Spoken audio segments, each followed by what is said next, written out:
ये बिल्कुल सही बुनियादी सवाल है। जो लड़कियों को इन्होंने मोहरा बना करके मेरे खिलाफ केस करवाया गया है, उसके माननीय न्यायालय ने सबूत मांगे, सबूत उनके पास नहीं थे, सबूत के अभाव भी थे। और दूसरी बात, ये जो केस किया गया है ये सारा टोटली प्रोपोगेंडा है, क्योंकि जिन बेटियों की आवाज बनने के लिए मैं गया, उन बेटियों के साथ बहुत सारा शोषण वहां पे हो रहा है, जो मैंने पार्ट बाय पार्ट दिखाया।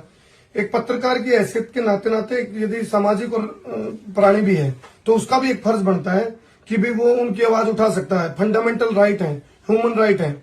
वहां उन बेटियों के साथ 300 के लगभग बेटियों के को 2 वॉशरूम दिए जा रहे हैं। खाना जहरीला है, खाने के अंदर कीड़े हैं, मक्खी है, मच्छर है। उनकी फोटो बच्चे ने भेजी है।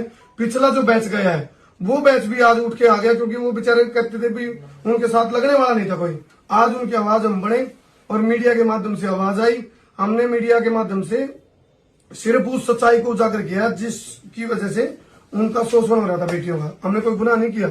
और बाकी माननीय कोर्ट अपना काम करेगी। न्यायालय पे हमारी जुडिशरी पे पूरा विश्वास है और उसका ही आज वो है कि जुडिशरी ने समझा हमारी बात को और हमारे को बेल हुई है। और जैसे अभी वकील साहब ने बड़ा सपोर्ट किया, सुभाष गौतम जी ने, अजय ने, हाँ जी, संदीप गौतम जी और अजय गुड़ेला जी, तो इनका भी दिल से बहुत बहुत शुक्रिया है, धन्यवाद।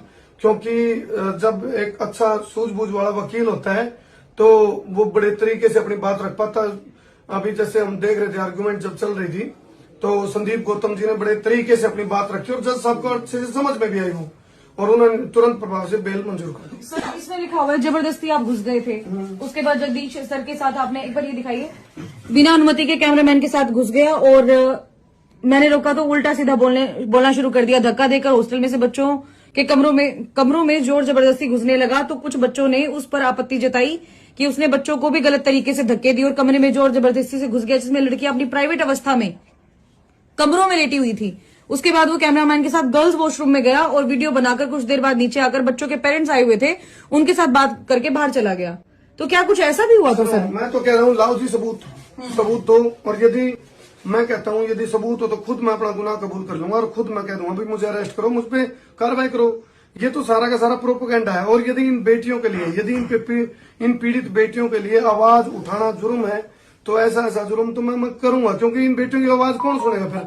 अब चलो, हमने मीडिया चौथा स्तंभ है और सबूत के साथ सारी बातें रखी थी। आज ऐसा पहली बार हो रहा है कि भाई देसी पत्रकार कर्मू बिना माइक के आपके सामने है। मतलब एक ऐसा दिन कहूंगा कि भाई मीडिया के